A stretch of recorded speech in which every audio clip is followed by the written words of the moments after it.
एक कहानी है भावनगर के महाराजा कृष्ण कुमार सिंह जी। एक दिन सुबह सुबह उठ के टहलने जाते हैं और जब टहलने जा रहे हैं तो देखते हैं कि युवक को देखते हैं, लंबी दाढ़ी वाला, वो प्यार से ऊपर जौहरी है, पहचान लेते कि है तो हीरा। उसको बोलते हमारे यहाँ काम करोगे? वो बोलता है जो हुक्म अंदाता। तो बोले तुम्हारा नाम क्या है? बोला मेरा नाम मुबारक है। क्या नाम? बोला मुबारक। तो बोले मेरे यहाँ चलो। तो वो भेड़ बकरियां चरा रहा होता है। बोले अन्नदाता मैं आ जाऊंगा, पर आज मेरा काम जो दे रखा है, भेड़ बकरियां जिनके जिनके मालिक के उनके यहाँ पहुंचा के कल सुबह आपके यहाँ आऊंगा। महाराजा भी चकित रह जाते, 1800 गांव का धनी, और वो जब बोल रहा है फिर भी बोलता मैं कल आऊंगा। बोले कल आ जाओ। तो महाराजा का एक नीलम बाग है भावनगर में, आप जाएंगे तो आपको मिलेगा। तो महाराजा वहां प्रतीक्षा करते हैं, 1800 गांव का धनी उसका प्रतीक्षा कर रहा है कि ईमानदार आया। बोले तुम ईमानदारी से काम करोगे? बोले साहब मेरी जब तक जान है ना तब तक तो मैं पूरा आपके ईमानदारी में। आप सोचिए मेहनत और ईमानदारी मुबारक की इतनी बढ़िया थी कि देखते देखते भावनगर कृष्ण कुमार जी महाराज साहब ने, उन्होंने क्या कहा था, अपनी तिजोरियों की चाबियां भी उनको दे दी। हाँ बात है, आप सोचिए क्या, उनको तिजोरियों की चाबी दे दी। और थोड़े दिनों बाद आप सुन के ताज्जुब करेंगे, महारानी को अवसर के लिए उनके पास सबसे बड़ा 9 लाख का हार था। तो वो हार लेने वो तिजोरी खोली गई और महारानी को वो तिजोरी का हार दिया गया। महारानी ने वो हार पहना। हार पहन के रात को जो अवसर आए तो वो रात को लेट आए। महारानी को आदत थी रात को रामायण पढ़ने की, तो वो रात को सोती सोती रामायण पढ़ रही है। रात को 3 बज गए, उसकी नींद कब खुली?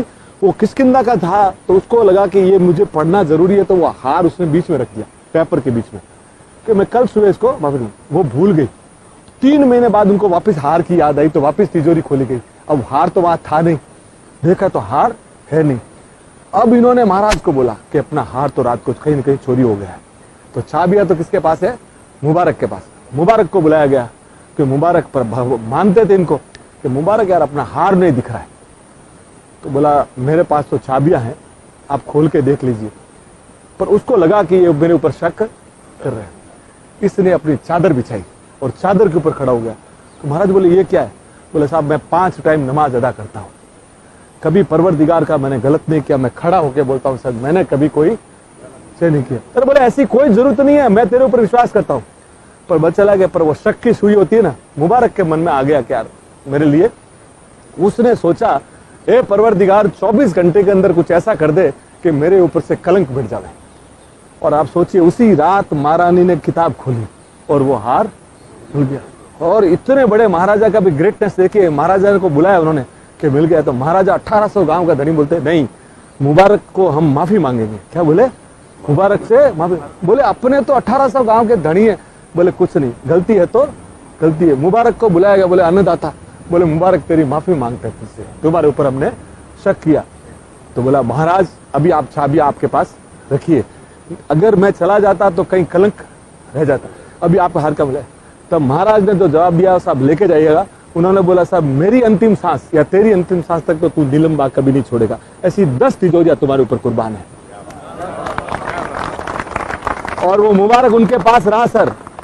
और एक दिन सुबह सुबह महाराज जब आते हैं तो देखते हैं कि भाई आज कहाँ है मुबारक? बोले मुबारक का इंतकाल हो गया।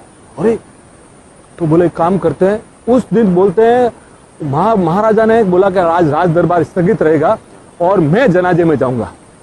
तो खड़े हैं, 11 बज गए, 12 बज गए, जनाजा नहीं आया। तो महाराज ने बोला भाई इतला करो, मुबारक का जनाजा क्यों नहीं आ रहा है? आके बोला कि सर वहां गया, उनकी बीवी इधर बैठी है, उनके बच्चे इधर बैठे हैं, उनके पास कफन के भी पैसे नहीं। बोले क्या बात करते हो, मैं इतना पैसा देता था, गया का? बोले मुबारक की आदत थी सर, वो जितना पैसा आता था ना वो साधु संत फकीरों गरीबों में बांट देता था। तो बोले उसका घर कैसे चलता था? कि साहब रोज नीलम बाग में आप जो खाना खाते थे, इतना जो वेस्ट बनता था ना, जो बचता था ना, उसमें मुबारक अपने परिवार का पेट चलाता था, उसने कभी एक पैसा नहीं लिया। बोले क्या बात करते हो? बोले जिस दिन हम खाना नहीं खाते उस दिन वो पानी पी के सो गया। पर उसने, तब महाराज के आंख में आंसू आ गया। उन्होंने बोला कि जनाजे के जो 4 कंधे होते हैं ना, उनको बोला गया कि 3 कंधे तो तुम आपस में बदलोगे। और राजकीय सम्मान दिया गया था उस जमाने में। और कि जब जनाजा यात्रा निकलते महाराजा ने अपनी पगड़ी उतारी और ऊपर अपना रुमाल बांधा और पांव की जुतियां उतार दी सर। और पूरे जनाजे में महाराजा गए। और वहां जब कब्र में गया ना तो मिट्टी भी उन्होंने डाली। और आज भी अगर आप भावनगर जाएंगे ना तो वहां पे लिखा हुआ है the lock of Neelambagh slips here. क्या लिखा हुआ है? Lock of Neelambagh slips here.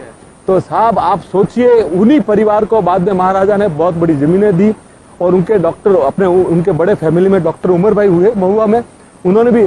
तो साहब ईमानदारी जहाँ होती है और सच्ची प्रेरणा होती है ना, दुनिया में उसका कोई मुकाबला नहीं सर। तो ईमानदार रहिए सर, जिंदगी आप। ये हिंदुस्तान में हमारे हिंदू मुस्लिम भाइयों में कितना प्यार है, ये हमें दर्शाता है कि हमारा कैसी बढ़िया सभ्यता हमारी। Thank you sir, thank you sir, thank you sir, thank you sir, thank you sir, thank you sir.